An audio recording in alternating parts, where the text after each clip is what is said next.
안녕하십니까? 예. 기도로서 오늘 말씀 시작하겠습니다.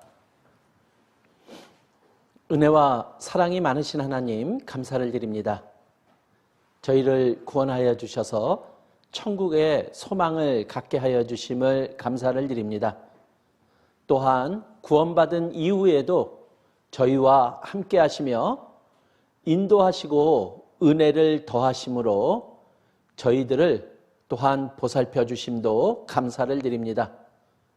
오늘 저희들 말씀 앞에 나왔습니다. 오늘도 허락하신 말씀을 통해 주님의 뜻을 올바로 알기를 원합니다. 또한 하나님의 말씀대로 살아갈 수 있는 저희들이 될 수 있도록 도와주시고 저희들을 통해서 하나님만이 나타날 수 있도록 인도해 주시기를 기도드립니다. 오늘 허락하신 시간 저희들의 마음을 주장하여 주시고 저희들의 마음속에 하나님의 말씀이 온전히 심겨질 수 있도록 도와주시기를 기도드립니다. 저희를 사랑하시는 예수님 이름으로 기도드렸습니다. 아멘. 지금 수요일 계속해서 수요 말씀에서 구원받은 우리가 서로를 위해서 해야 할 일들을 성경 말씀을 통해서 계속해서 시리즈로 진행하고 있습니다. 벌써 오늘 5번째 시간입니다. 하나님은 우리에게 서로 사랑하라고 말씀하십니다. 그리고 서로 종노릇하라 섬기라 말씀하시죠. 그리고 서로를 위해서 기도해 주라고 말씀하십니다. 그리고 서로에게 힘이 되어 주라고 또한 말씀하고 계십니다. 그리고 오늘은 이제 서로를 받으라고 말씀하신 그 하나님의 말씀을 알아보는 시간을 가져보려고 합니다. 자, 로마서 15장 7절 말씀입니다. 로마서 15장 7절 말씀. 이러므로 그리스도께서 우리를 받아 하나님께 영광을 돌리심과 같이 너희도 서로 받으라. 자, 오늘 로마서 15장 7절 말씀에 하나님은 우리가 서로 어찌해야 될지 알려주시는데 서로 받으라 이렇게 말씀하십니다. 자, 이게 무슨 뜻인지 우리 오늘 알아보려고 합니다. 근데 하나님이 우리에게 요구하시는 것은 그냥 무조건이 아니에요. 그래서 우리가 그렇게 할 수 있도록 사례도 보여주시고 또한 의미도 올바르게 알려주시는 분이십니다. 자, 우리 구원받은 우리요. 그리고 구원받은 그 무리를 교회라고 이야기를 합니다. 그리고 이제 구원받은 우리는 그리스도 예수 안에서 하나 된 공동체예요. 그래서 구원받은 우리를 몸에 비유하고 있죠.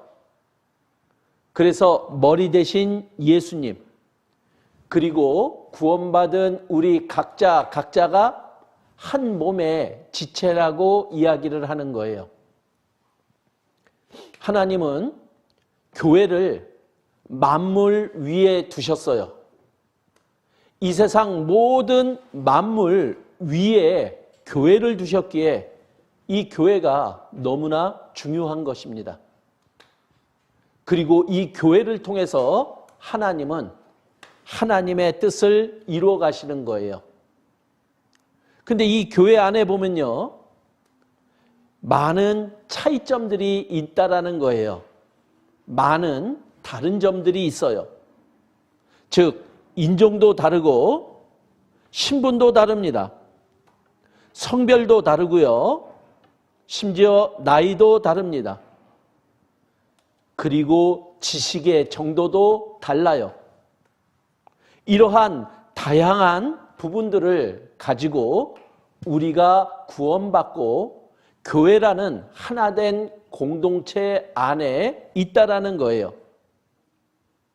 자, 우리는 하나된 공동체이지만 이렇게 서로 다른 부분들 때문에 우리가 생각하는 것, 그리고 우리가 살아온 삶의 경험들을 통해서 서로 나뉘어질 수도 있고 서로 다툼도 일어날 수 있는 많은 요소들을 가지고 있다라는 거예요.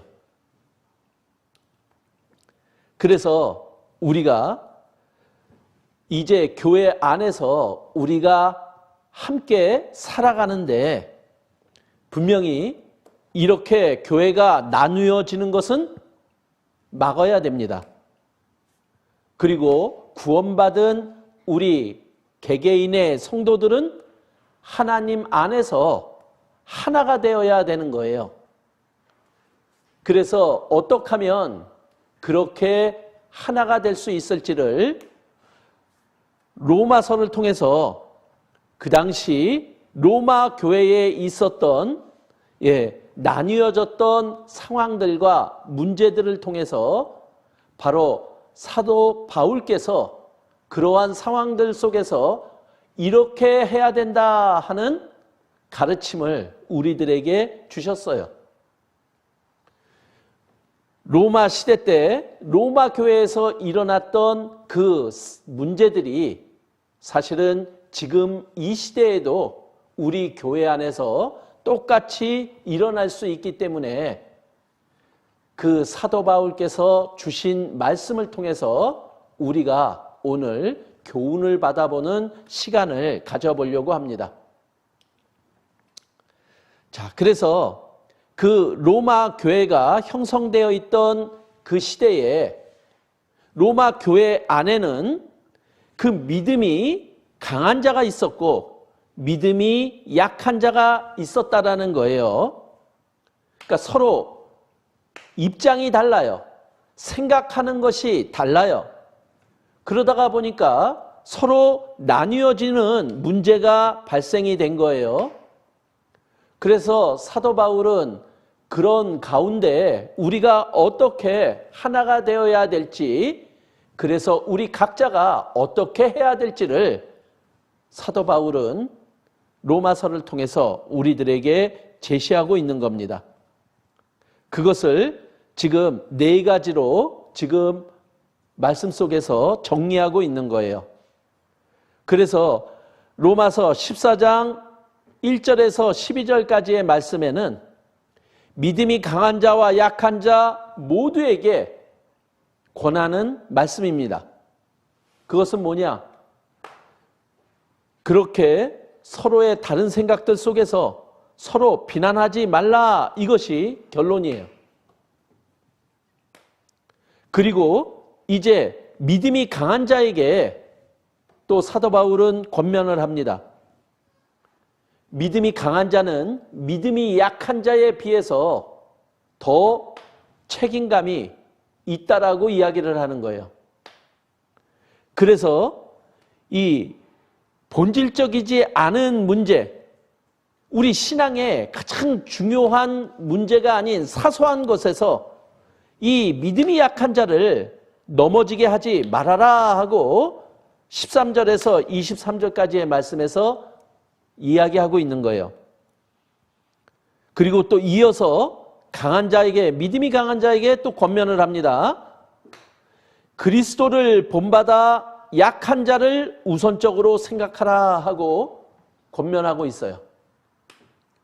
교회에서는요, 믿음이 강한 자를 통해서 또한 하나님은 하나님의 일을 행해 나가십니다.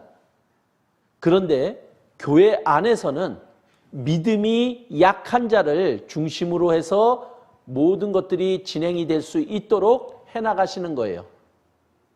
그래서 믿음이 약한 자를 우선적으로 생각하라고 권면하고 있는 거예요.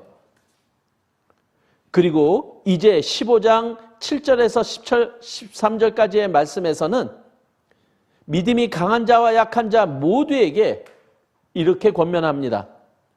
서로 받으라고요. 그래서 이 말씀만 들으면은 무슨 뜻인지 모르지만 이 안에 어떤 것을 포함하고 있는지 보다 더 구체적으로 알아보는 시간을 하나하나 알아보도록 하겠습니다. 자, 처음 먼저 믿음이 강한 자와 약한 자에게 서로 비난하지 말아라 하고 말씀하고 있으시거든요. 근데 여기에서 믿음이 강한 자가 누구였느냐? 그리고 믿음이 약한 자는 누구냐? 그리고 어떤 차이를 가지고 있었느냐 하는 것을 로마서는 설명해 주고 있어요. 로마 교회는 이방인이었다가 구원받은 자들, 그리고 유대인이었다가 구원받은 자들이 함께 했던 교회입니다.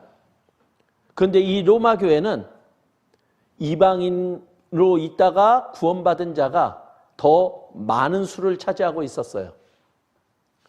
그리고 유대인으로 있다가 구원받은 자가 더 숫자가 작았어요. 자, 그런데 이 유대인들은 구원받기 전에 하나님과의 관계 속에서 그들이 가져왔던 율법이 있었어요. 그 율법에 잡혀서 살아왔던 사람들이었던 거예요. 그래서 구원을 받았지만 그 율법의 영향을 받고 있었다라는 거죠. 그러나 이방인은 다릅니다. 예수님을 통해 구원받은 이 이방인들은 모든 것이 자유로웠어요. 그러니까 한 교회 안에서 이제 서로 간에 문화와 그리고 경험의 차이들 속에서 그리고 가지고 있던 생각들 속에서 갈등이 생겨나고 그리고 불화가 생겨나기 시작했던 거예요. 그러면서 어떤 것이 맞느냐 틀리느냐 그것들을 서로 따지면서 공격하고 비난하고 판단하는 일들이 진행이 되면서 교회 안에 나누어지는 일들이 생겨나게 된 겁니다. 자, 특히 이 유대인들에게 있어서는 이 음식이 아주 중요하죠. 어떤 음식은 먹어야 된다, 어떤 음식은 먹지 마라. 음식에서도 부정한 음식이 있고 정결한 음식이 있다. 그러면서 그 구약의 모형에 대한 부분들이 신약에 예수 그리스도가 오심으로 인해서 그것이 해결이 되었음에도 불구하고 그것에 영향을 받으며 살아가는 거죠.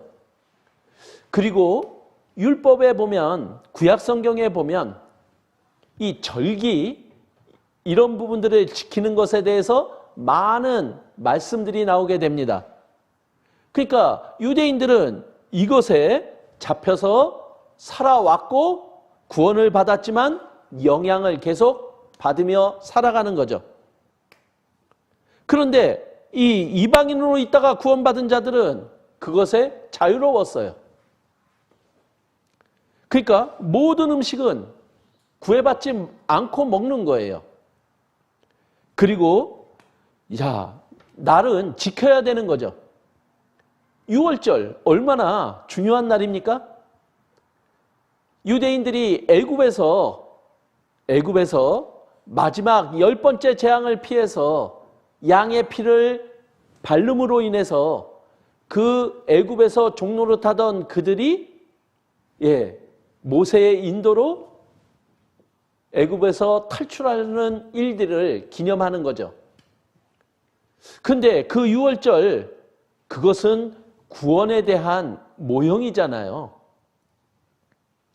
그런데 그 6월절을 지키며 기념하는 거죠. 그런데 이방인에게 있어서 그 6월절은 우리가 구원받았다면 그 6월절만을 기념하는 것이 아니라 모든 날이 하나님께 구원받은 것을 감사하며 살아가야 되는 거다 하는 마음을 가진 거예요.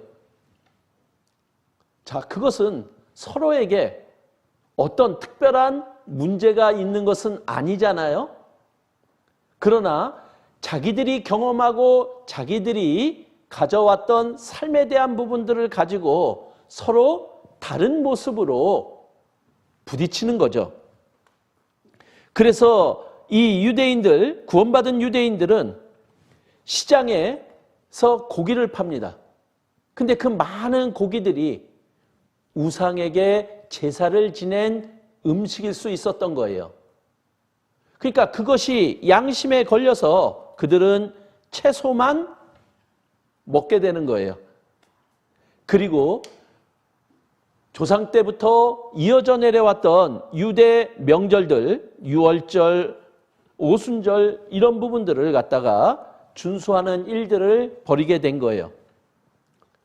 그러나 구원받은 이방인들은 이런 모든 것에서 자유로웠어요.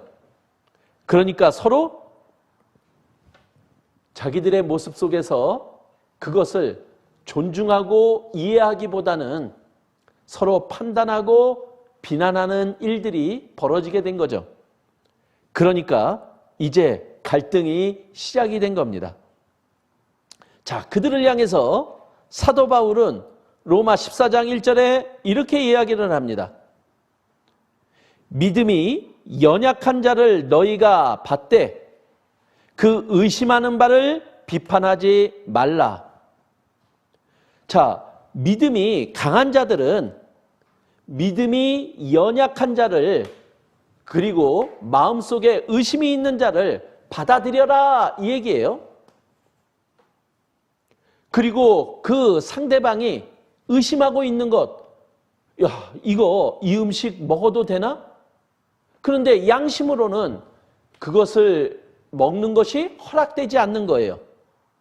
그러면 그것을 비판하지 말아라 하고 사도 바울은 말씀하고 있는 겁니다. 자, 왜 사도 바울은 그것을 비판하지 말라, 비난하지 말라 말씀하느냐? 그것은 하나님께서 이방인 그리고 유대인 가리지 않고 그들을 다 받아들이셨기 때문이다 이렇게 얘기를 하고 있는 거예요.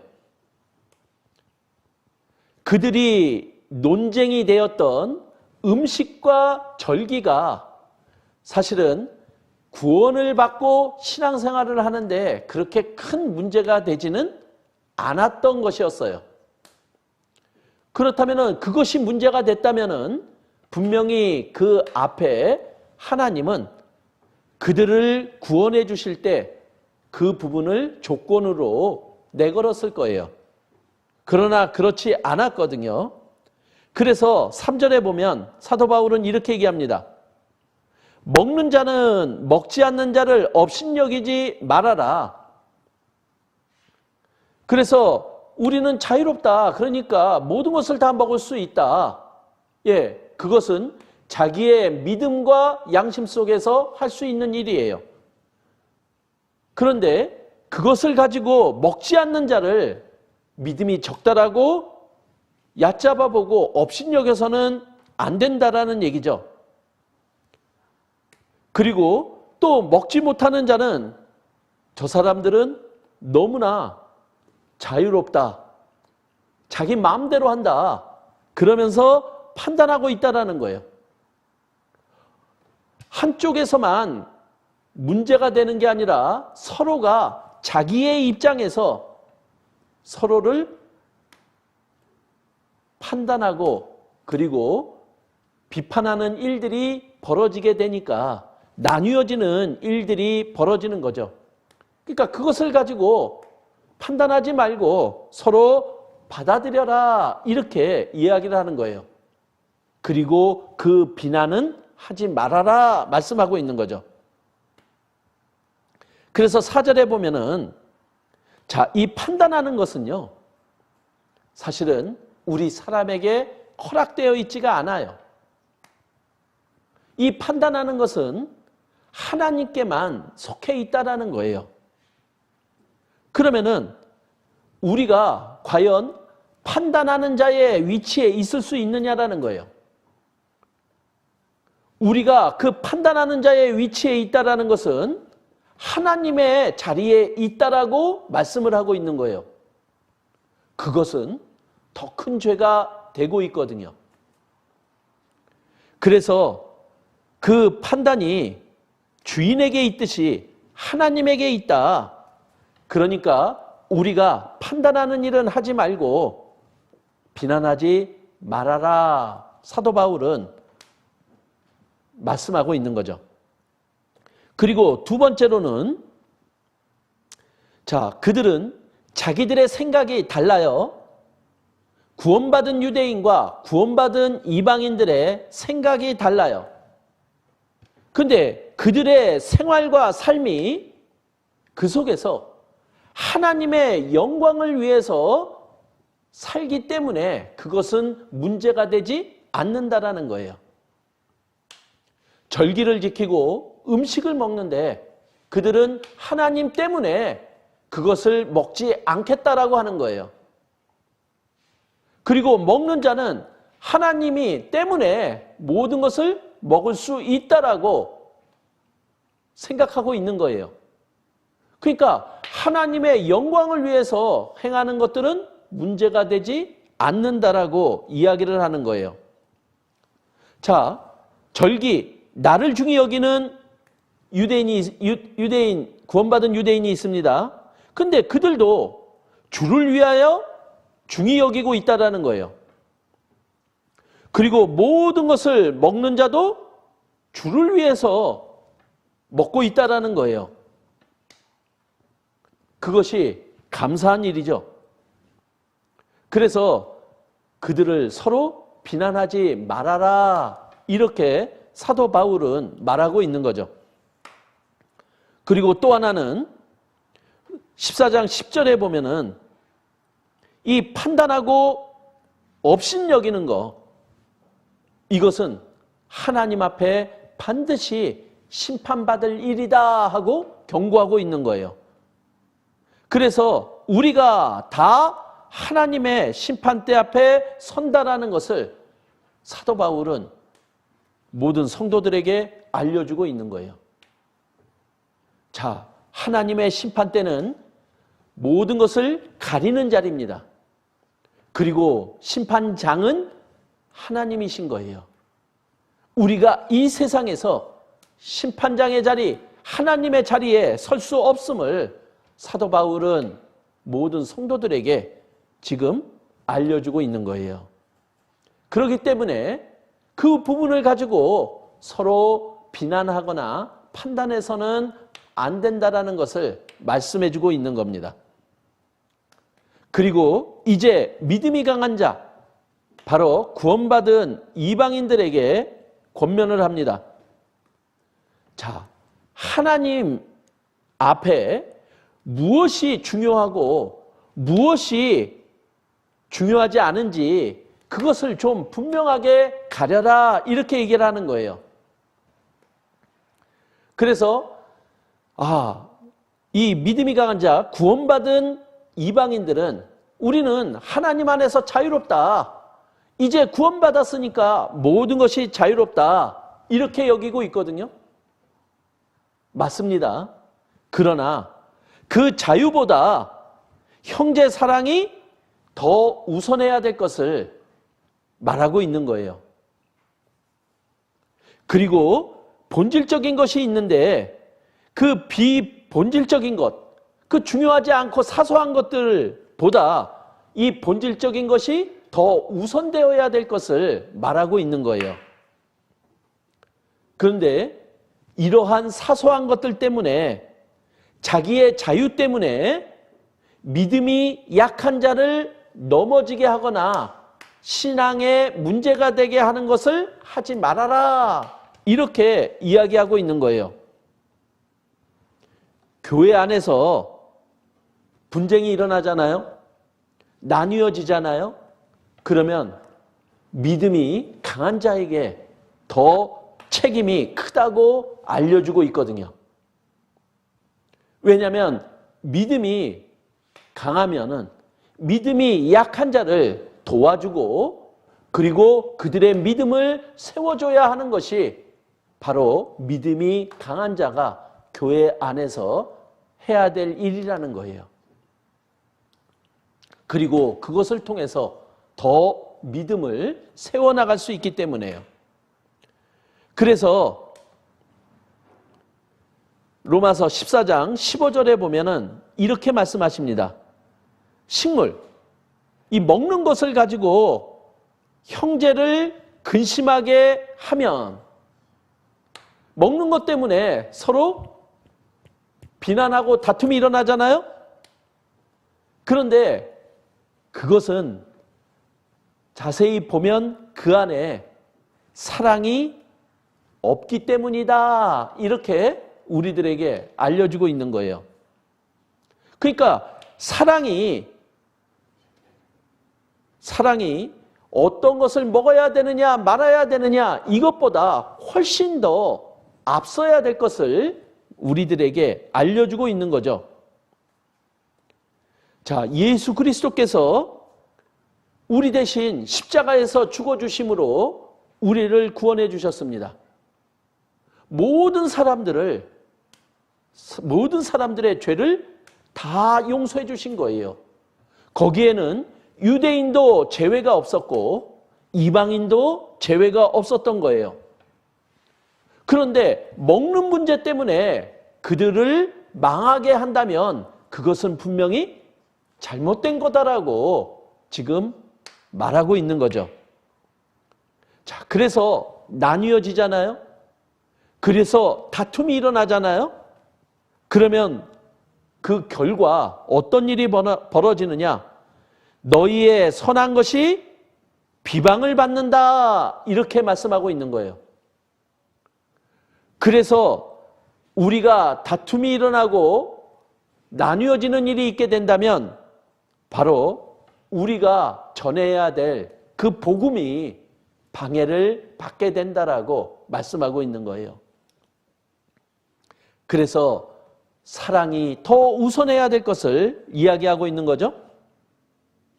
그래서 우리가 구원받음으로 얻은 자유, 그것이 형제자매를 어렵게 한다면 그 자유는 반드시 제한되어져야 되고 절제되어져야 될 것을 말하고 있는 거예요. 그리고 구원받은 우리 형제자매님들이 서로 다투고 그리고 나뉘어지는 일이 있게 된다면 하나님을 알지 못하는 다른 사람에게 이 복음이 가려질 수 있음을 우리들이 명심해야 될 것을 말씀하고 있는 거예요. 자, 우리도 구원받기 전에 그랬죠? 하나님을 믿지 않는 이유, 그것이 뭐냐면은 교회 다니는 사람들이 더 나쁜 짓 하더라, 이런 부분이었어요. 교회 다니는 사람들이 서로 싸우더라, 이런 부분이었잖아요. 그것은 덕이 되지 않는 거예요. 그리고 우리에게 가장 중요한 것이 무엇인지, 그리고 사소한 것들, 중요하지 않은 것이 무엇인지 그것을 우리가 좀 구별할 줄 알아야 돼요. 그래서 이 먹는 것, 마시는 것, 이거는 사실은 하나님이 우리에게 알려주시고자 하는 가장 본질적인 것에서 벗어난 것들이에요. 근데 그것을 가지고 사실은 앞세우고 다투고 이러면은 그것은 합당하지 않다라는 거죠. 그러면은 우리에게 본질적인 것은 무엇입니까? 14장 17절에 이렇게 얘기하십니다. 하나님의 나라는 먹는 것과 마시는 것이 아니다. 이렇게 말씀하고 있어요. 그러니까 먹고 마시는 것, 이것은 그렇게 중요하지 않다. 가장 중요한 것은 뭐냐? 의와 평강과 희락이다. 이렇게 말씀하고 있는 거예요. 그것도 성령 안에서요. 자기 생각이 아닌 거예요. 하나님 안에서예요. 자, 하나님 안에서의 의가 무엇입니까? 바로 하나님께서 나 대신 내 죄값을 치러주시고 나를 의롭게 여겨주신 것, 이것이 의잖아요. 그래서 우리를 예수님이 하신 일을 사실로 받아들이고 믿는 사람들에게 하나님은 의롭게 여겨주신다. 이것이 하나님의 의입니다. 그러므로 인해서 하나님과 나 사이에 화평이 이루어졌어요. 평화가 이루어졌어요. 그게 평강인 거죠. 그래서 내가 구원받고 하나님과 화평을 이룬 그러한 내가 하나님을 찬양하고 하나님을 기뻐하는 것, 그게 희락인 거죠. 이것이 본질인 거예요. 그리고 그 부수적인 것들은 사실은 어떤 것이 더 중요한지를 안다면은 그것 때문에 이것을 포기할 수는 없는 거예요. 그래서 우리는 교회를 떠난 다른 형제자매님들을 우리는 봅니다. 그런데 그 사소한 것들 때문에요. 서로의 의견 차이가 있고 내 생각에는 이것이 맞는데 내 생각에는 저것은 틀렸는데 이렇게 얘기하면서 그것이 좁혀지지 않으니까 내가 받은 하나님의 의, 하나님과의 화목, 하나님에 대한 기쁨, 이것을 포기하고 내가 있어야 될 자리를 떠나는 일이 벌어지는 거예요. 이거는 합당하지 않은 거죠. 아주 사소한 것을 위해서 가장 중요한 것을 포기하는 어리석은 일인 거예요. 그래서 로마서 5장에서도 바로 이것을 우리들에게 이야기해 주잖아요. 우리가 믿음으로 의롭다 하심을 얻었다. 이게 하나님의 의죠. 그리고 예수 그리스도로 말미암아 하나님으로 더불어 화평을 누리는 것. 이게 평강이죠. 그래서 우리가 이제 구원을 받고 화평을 이뤘다면 하나님의 영광을 바라고 즐거워해야 되는 게 그게 희락인 거죠. 이것은 너무나 중요한 거예요. 하나님과의 관계 속에서 신앙적인 그 속에서도 이것만큼은 가장 우선되어야 되는 거예요. 그렇지 않으면요, 가장 중요한 것들이 뒤로 밀려날 수 있는 거예요. 그래서 우리가 무엇이 본질적인 것이고 무엇이 사소한 것인지 그것을 알고 살아가면 그 결과는 18절 말씀처럼 이렇게 되는 거예요. 하나님께 기뻐하심을 받고 사람에게도 칭찬을 받게 되는 거예요. 그래서 우리 아이들 보면 알죠? 아주 사소한 것 가지고 싸워요. 먹는 거 과자 하나 가지고도 싸우고 이런 모습을 보면 부모가 보면 참 마음이 아프잖아요. 그런데 우리가 가장 중요한 것을 잡고 살아가면 하나님이 기뻐하세요. 그리고 믿지 않는 사람들도 우리를 칭찬한다라고 말하잖아요. 그래야 그들에게 우리의 복음이 전해집니다. 그래서 로마서 14장 20절에 사도 바울은 이렇게 얘기합니다. 먹는 것 가지고 식물, 하나님의 일을 무너지게 하지 말아라, 이렇게 해요. 그래서 그렇게 하면서 내 형제로 꺼리끼게 하는 일을 아니함이 아름답다, 이렇게 얘기를 하는 거예요. 내가 이제 구원받음으로 얻은 자유, 그런데 그 자유가 구원받은 다른 형제 자매님들을 불편하게 하고 힘들게 한다. 그러면은 그것을 하지 말아라 이렇게 얘기를 하는 거거든요. 그게 하나님이 보시기에 아름다운 모습이라는 거예요.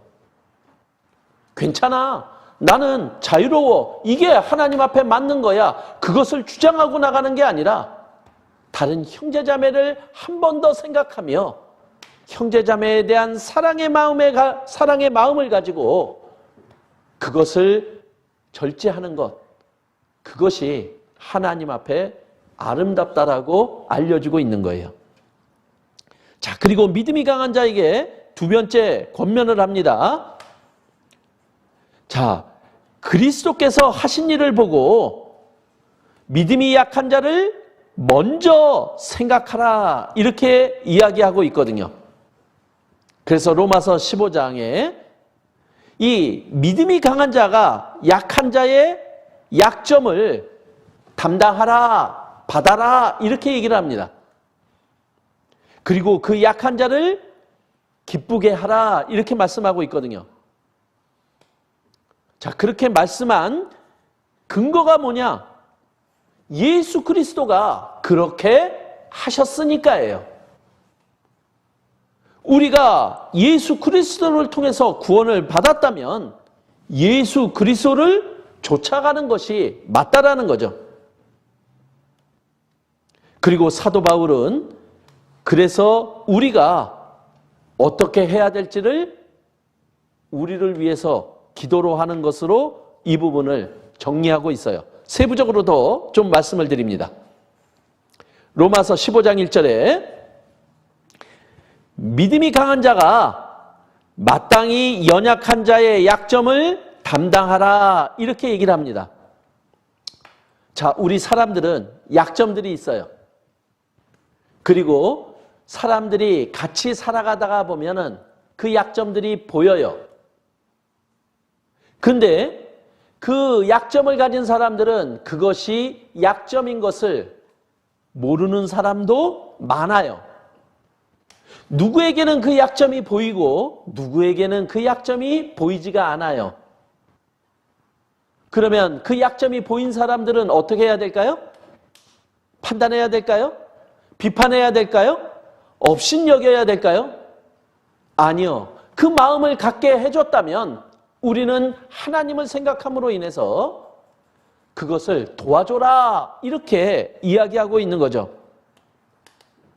그리고 이제 우리가 구원을 받았다면 나를 기쁘게 하는 삶이 아니라 다른 사람을 기쁘게 하는 삶으로 우리의 삶의 방향이 바뀌어야 될 것을 말하고 있는 거예요. 자, 교회 안에서 일어나는 그 다툼들이 왜 일어납니까? 자기 주장이죠. 자기를 기쁘게 하고자 자기를 위해서 하는 부분들이 나타나면 나타날수록 판단이 많아지고 다툼이 생겨나는 거예요. 그러나 형제 자매의 입장을 생각하고 그들을 기쁘게 하고자 하는 마음을 갖게 된다면은 우리는 그분들을 도와주고자 할 거라는 거예요. 그것이 구원받은 자, 그리고 내가 믿음이 있노라 하고 다른 사람의 약점을 볼 수 있는 내가 해야 될 일임을 알려주고 있는 겁니다. 자, 그런데 무조건 다른 사람을 기쁘게 해주는 게 아닙니다. 사도 바울은 조건을 걸고 있죠. 선을 이루고 덕을 세우는 쪽으로 이웃을 기쁘게 해야 된다라고 말씀하고 있는 거예요. 그러니까 이웃을 기쁘게 하는데 그것은 하나님의 뜻과 일치해야 되는 거예요. 다른 사람을, 형제자매를 도와주고 싶어요. 그런데 도둑질을 해가지고 도와주면 안 되잖아요. 그러니까 선은, 하나님의 뜻은 있어야 되는 거죠. 그리고 이웃을 기쁘게 하는데 그것이 누가 보더라도 보기 좋아야 되는 거죠. 그게 덕인 거죠. 그래서 우리가 구원받은 형제자매님들을 기쁘게 해야 될 것을 또한 믿음이 강한 자들, 그리고 다른 사람의 약점을 볼 수 있는 자들에게 이렇게 권면하고 있는 겁니다. 자, 근거는 그리스도 예수께서도 자기를 기쁘게 하지 아니하셨어요. 자, 예수 그리스도께서 십자가에 못 박히셨습니다. 그 고통과 아픔을 다 감당하셨어요. 자기를 기쁘게 하기 위한 게 아니었죠? 바로 모든 사람을 위해서, 그리고 하나님의 뜻을 이루기 위해서 그 모든 고통과 아픔을 다 감당하셨다라는 거예요. 그래서 하나님을 대적하는 사람들의 그 모든 것들을 다 받아주신 거예요. 바로 모든 사람들의 죄를 용서해 주기 위해서요. 그래서 하나님이 하나님의 권리를 다 포기하시고 이 땅에 사람의 모습으로 예수님이 오셨잖아요. 그 모든 것을 하실 수 있는 하나님이셨던 예수님이 종의 형체로 이 세상에 오셨던 거예요. 그리고 자기를 낮추셨어요. 그리고 죽기까지 복종하셨잖아요. 바로 모든 사람을 위해서요. 이렇게 하지 않으셨다면 우리가 구원을 받을 수 없잖아요.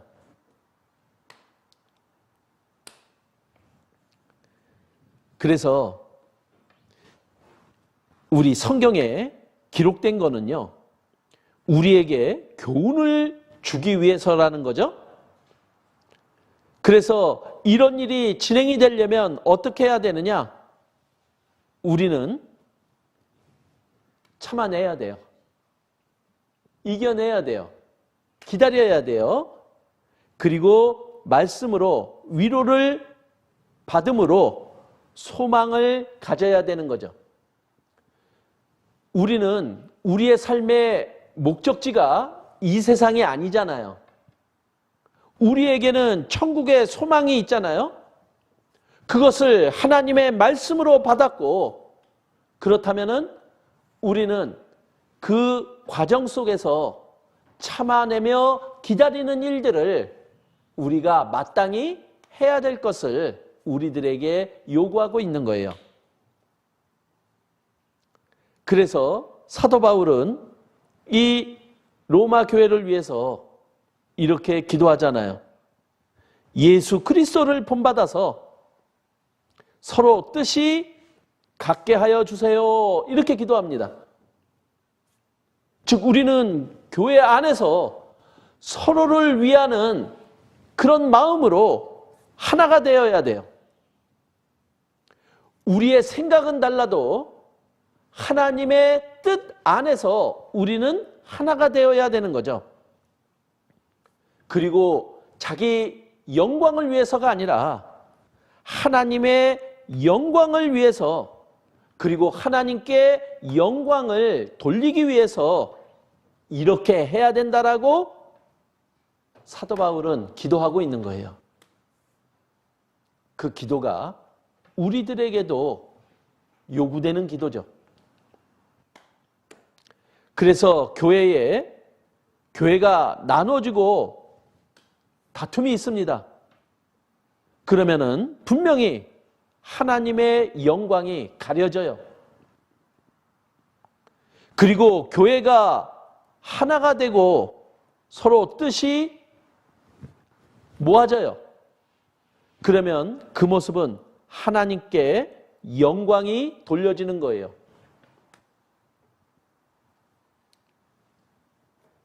그리고 이어서 이제 믿음이 강한 자와 약한 자 모두에게 대한 두 번째 권면의 말씀을 사도 바울은 말씀하십니다. 서로 받으라고요. 자, 왜 우리가 서로 받아들여야 되는지 이제 근거로 또 그리스도의 사례를 우리에게 이야기합니다. 그리고 그런 우리에게 또 기도로서 사도 바울은 말씀해주고 있어요. 자, 서로 받으라. 이 말은 뭐냐? 자, 견해 차이가 있습니다. 생각의 차이가 달라요. 그러면은 우리 마음속에 어떤 마음이 올라오느냐? 저 사람 구원 아니네. 그리고 내가 저 사람하고는 이제 말을 안 해. 이런 마음들이 생겨난다는 거예요. 근데 그런 것이 아니라 상대방을 그리스도 안에서 구원받은 한 형제로 받아들여야 될 것을 이야기하는 거예요. 가족이잖아요. 가족끼리는 따로 떼어놓을 수가 없잖아요.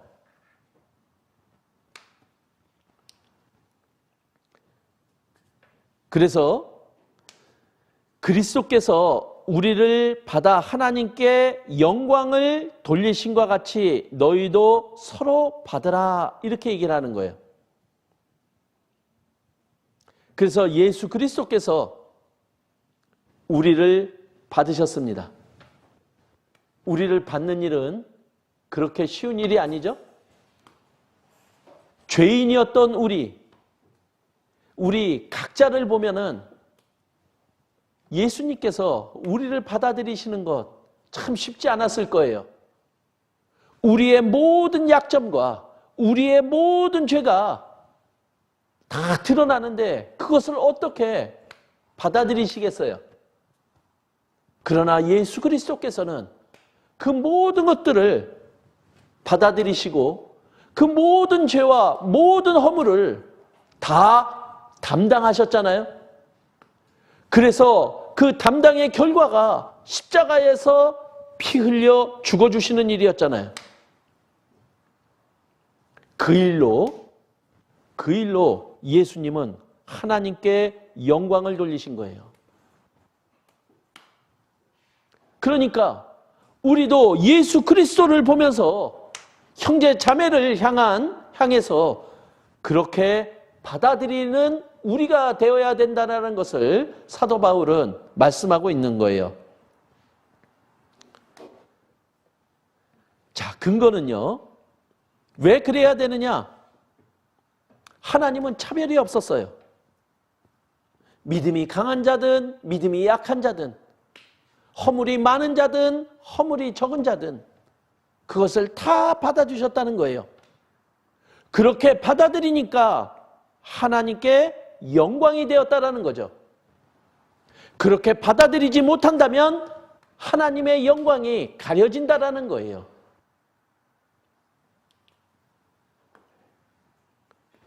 자, 그래서 유대인들에게는요, 그 조상 때부터 하나님이 주신 약속들이 경고케 된 거예요. 하나님의 말씀은 반드시 이루어지는 거예요. 그러나 유대인뿐만이 아니죠. 이방인들도 구원받음으로 하나님께 영광이 돌려지는 일들이 있게 되는 거예요. 유대인이든 이방인이든 그것이 차별이 없는 거예요. 지금 우리의 모습을 본다면요. 청인이든 농인이든 그것은 차별이 없는 거예요. 그리고 우리 농선부 안에서도 믿음이 좋은 자와 믿음이 약한 자와 차별이 없는 거예요. 하나님은 다 받으셨어요. 그렇기 때문에 우리도 다 받아야 되는 거예요. 그리고 예수 그리스도는 이 유대인과 이방인을 하나로 만드신 거예요. 그러면 하나로 만들었다면 우리는 나눌 수가 없는 자들인 거잖아요. 그러기에 받아들이라 이렇게 얘기를 하는 거죠. 자, 하나님이 축복을 주시고자 합니다. 그런데 축복을 받는 대상은 누구냐? 땅의 모든 족속이라는 거예요. 예외가 없어요. 그 안에는 모두가 들어가기 때문이에요. 그래서 이 15장 9절에서 12절 말씀에 이 이방인들과 유대인들이 함께 하나님을 찬양하는 것, 그것이 하나님의 계획이었다라는 것을 구약 성경을 인용해서 우리들에게 보여주고 있어요. 그래서 여기 로마서 15장 9절에 이 말씀이 시편 18장 49절의 말씀을 인용한 겁니다.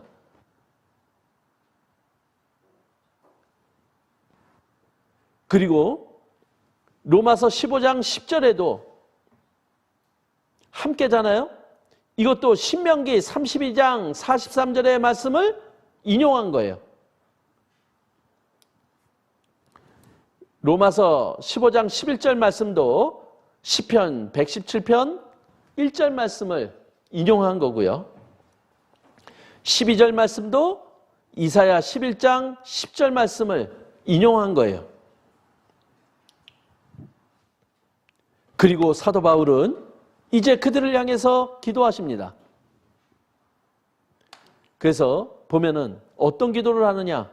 소망의 하나님이다. 하나님을 소개합니다. 하나님은 바로 미래를 보시는 거죠. 우리는 모든 것을 다 할 수 없지만 하나님은 우리를 향해서 우리에게 주시고자 하고 우리가 바라야 될 것을 분명히 아시는 분이에요. 그래서 우리 모두가 기쁨과 평강을 믿음 안에서 충만케 해야 된다. 이것을 원하고 계신 거죠. 그래서 우리 안에 그 소망이 넘쳐나기를 지금 사도 바울은 기도하고 있는 거예요. 지금 우리는 어디를 바라보고 가는 겁니까? 지금 현재가 아니라 우리에게 주신 그 완성의 결과, 그것이 소망이잖아요. 천국을 향해 있잖아요. 그래서 이 땅에서 지금 우리가 어떻게 해야 될지를 하나님은 우리들에게 알려주고 계신 거예요. 그래서 우리가 천국에 대한 소망을 하나님이 우리를 향해서 바라시는 것을 우리가 더욱 넘치도록 가질 때 그것이 하나님의 뜻 가운데서 오늘을 우리가 살 수 있게 해주신다라는 거예요. 자, 그래서 이 교훈을 주고 계시죠? 왜 교회 내에서 이렇게 분열이 생겨나는지, 그리고 이 교회가 연합이 되려면, 하나가 되려면 어떻게 해야 되는지를, 이것을 가지고 우리들에게 교훈을 주고 있는 거예요. 자, 그래서 이 가장 중요한 것, 본질적인 것, 그리고 사소한 것, 이것을 좀 구별해라. 이것이 우리의 교훈이에요. 그 본질적인 게 무엇입니까? 그게 바로 교리잖아요.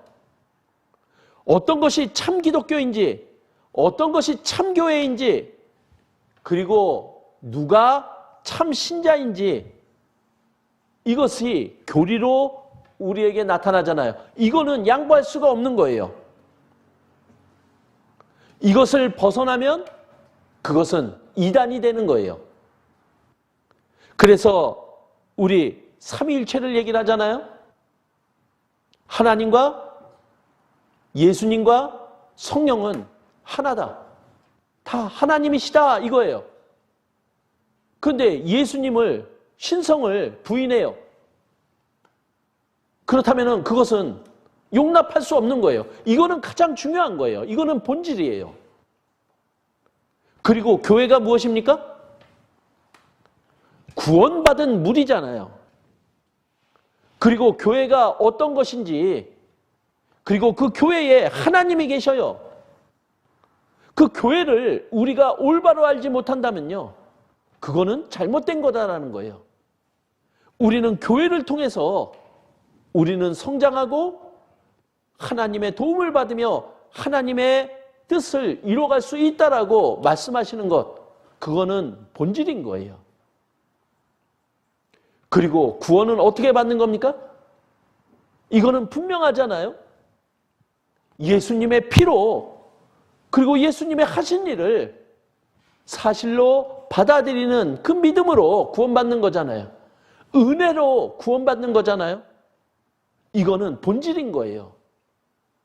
이것에서 벗어난다라는 것, 그것은 우리가 용납할 수 없어요. 그런데 이 이외에 사소한 것들 있죠. 자, 세례는 이렇게 받는 거다. 야, 그냥 약식으로 받아도 된다. 아니야, 물에 잠겨야 된다. 이거 가지고 싸워서 이 본질이 잘못되는 것은 그것은 아니잖아요. 우리 심지어 우리 교회 내에서도 그런 일들이 있었습니다. 이 교회당을 건축하려고 해요. 그래서 복음을 더 온전히 전하고 교제를 더 풍성하게 하기 위해서 교회당을 건축합니다. 근데 교회당을 짓는데 재료를 어떻게 해야 되고 설계를 어떻게 해야 된다. 이런 것들 때문에 싸워서 교회를 떠나가는 사람도 있어요. 이 본질이 바뀐 거잖아요. 지금 우리의 마음과 우리의 생각 속에 무엇이 본질이고 무엇이 사소한 것인지 그것을 우리가 구별한다면은 우리는 서로 받아들일 수 있다는 거예요. 자, 우리가 받은 구원이요. 이거는 같은 믿음으로 받은 거예요. 그렇지만 구원 이후에는 그 믿음의 차이가 분명히 있어요. 우리가 이것을 인정해야 되잖아요. 선천적인 차이도 있고 후천적인 차이도 있어요. 우리 한번 봐보세요. 우리는 서로 다 달라요. 가지고 있는 재능도 차이가 있어요. 자, 무엇을 배우고 익히는데도 차이가 있어요. 또 이해하는데도 차이가 있어요. 그리고 각자의 성향도 다르죠? 어떤 사람은 내성적이고 어떤 사람은 외향적이에요. 그리고 누구는 화목한 가정에서 자라온 사람이 있고 누구는 심지어 안 좋은 과정 환경에서 자라온 사람도 있는 거예요. 지역적인 성향도 있어요. 그리고 문화적인 차이도 분명히 있어요.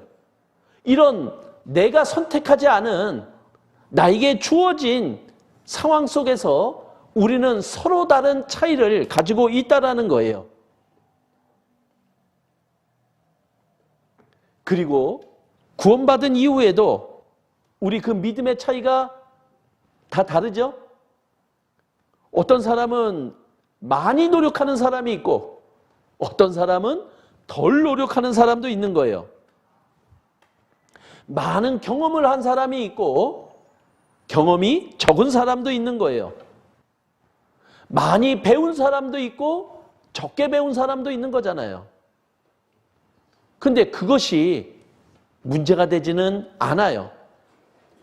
우리가 그것을 차이가 있다라는 것을 인정하고 그 차이 속에서 우리가 하나가 되고 서로가 사랑의 마음으로 도와주며 받아들이는 마음이 중요하다라는 거죠. 근데 우리가 이 차이를 인정하지 않으면은 자꾸만 주장을 하고 판단을 하게 된다는 거예요. 그리고 이 본질적이지 않은 문제에 대해서는 우리 이 개인의 자유와 형제 사랑에 대한 좀 균형이 필요하다, 이것을 우리가 가져야 된다는 거예요. 자, 다른 것은 틀린 것이 아닙니다. 근데 틀렸다라는 것은 비난이 들어가잖아요. 다르다라는 것은 이해하고 인정하면 되는 거예요. 근데 하나님은 그 모든 것을 둘 다 받으셨어요. 그렇다면 우리는 서로 존중해 줘야 될 것이 필요한 거예요. 그래서 우리는 이 나의 자유보다 형제 사랑이 더 우선해야 될 것을 우리는 마음속에 두어야 되는 거예요. 내가 더 알고 내가 더 가지고 있는 것, 그리고 나의 성향이 다른 사람에게 피해를 줄 수 있다면 그것은 제한되어져야 되고 절제되어야 된다는 것을 우리들에게 요구하고 있는 거예요. 그래서 사도 바울은 이렇게 말씀하셨잖아요. 이 먹는 것, 이게 형제로 실족해 하면 나는 영원히 고기를 먹지 않겠다고요. 이게 사도 바울의 마음이었어요. 우리가 생각하고 있는 것, 내가 주장하고 있는 것, 내가 행동하고 있는 것, 혹시 이것 때문에 다른 형제자매가 근심을 하고 마음의 문제를 가지고 있다면 우리 그거를 삼가하는 것, 그것이 가장 아름답다라고 말씀하시잖아요. 그래서 우리가 구원을 받았다면요, 교회 안에서 우리의 모습은 자기의 유익을 구하는 것이 아니라 다른 사람의 유익을 구하는 쪽으로 나아가는 것이 맞다라는 거예요. 그러면 그것이 우리를 하나로 만들 수 있음을 알려주고 있는 거죠. 그래서 우리의 기준은 분명해야 됩니다. 무엇을 하든지 하나님의 영광을 위해서 해야 된다는 것. 즉, 우리가 이렇게 하면 하나님을 올바르게 나타낼 수 있는 걸까? 자, 이것이 덕이 될까? 이것이 유익할까? 우리가 한번 생각해 보자라는 거예요. 그렇다면은 우리에게 더 하나 되는 모습들이 주어질 수 있음에 분명할 겁니다. 그래서 우리는 분명히 교회 안에서 우리는 연합하고 하나가 되어야 될 것이 가장 중요합니다. 그래서 마지막으로 오늘 서로 받으라 하는 부분에 대한 의미를 정리를 하면요, 서로의 약함을 담당하라라는 거예요. 우리 가장 가까운 예로 부부라는 것, 이 부부의 역할이 뭐냐? 서로 돕는 배필입니다. 근데 남자와 여자가 부부를 이루잖아요. 근데 남자는 남자와 다른 여자를 원합니다. 그렇죠? 남자는 머리 긴 여자를 좋아해요. 남자는요, 보디빌더가처럼 근육이 우락부락한 여자를 좋아하지는 않아요. 그죠? 근데 남자는 그러고 싶어 하거든요. 자기하고는 다른 그런 여자다움을 원하고 있어요. 서로 달라요. 서로 다른 남자와 여자가 만나서 조화를 이루죠. 서로 도움으로요. 우리 교회 안에도 서로 다른 형제자매들이 하나가 되기 위해서는 서로 도와야 돼요. 그래서 서로의 약함을 우리가 함께 담당하는 거예요. 그리고 우리는 서로에게 기쁨이 되는 것을 서로 받는다라고 얘기를 합니다. 나를 기쁘게 하는 게 아니라 상대방을 기쁘게 하는 거예요. 그것이 받아들이는 겁니다. 그래서 우리 형제자매를 대하면서 형제자매가 어떻게 하면 기뻐할까? 그 부분들을 한번 생각하면서 대하면 어떨까요? 그러려면 그 안에는 우리에게 인내가 필요합니다. 쉬운 일은 결코 아닙니다. 그러나 위로도 있습니다. 근데 이것이 하나님에 대한 믿음 속에서 가능하다라는 거예요. 그래서 하나님에 대한 믿음이 우리가 약해지고 없어지면요, 우리는 서로 이러한 일을 할 수 없어요. 그래서 더욱더 우리는 말씀을 공급받고 서로 교제를 나누고 그리고 서로 기도하는 가운데 우리는 그 하나님에 대한 올바른 믿음으로 서로 받는 일을 행해 나감으로 우리 하나님이 가장 아름답게 보시는 하나된 교회, 하나된 구원받은 성도들을 이루어가는 일을 우리가 해야 될 것이라고 봅니다. 예, 기도로서 마치겠습니다. 은혜와 사랑이 많으신 하나님, 감사를 드립니다. 저희를 구원하여 주셔서 또한 교회를 이루어 주셨고 이 교회를 통해서 주님의 뜻을 이루시고자 하는 하나님, 저희가 하나됨으로 주님의 뜻을 이루어갈 수 있음을 알기에 더욱 우리 안에서 서로 받아들임으로 더욱 하나되는 저희들이 되기를 기도드립니다.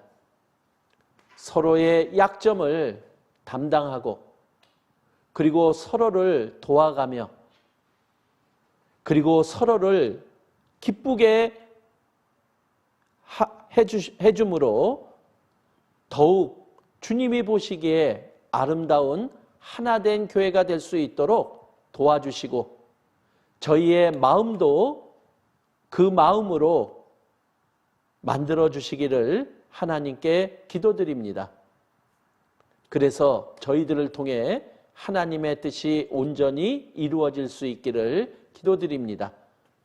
저희를 사랑하시는 예수님 이름으로 기도드렸습니다. 아멘.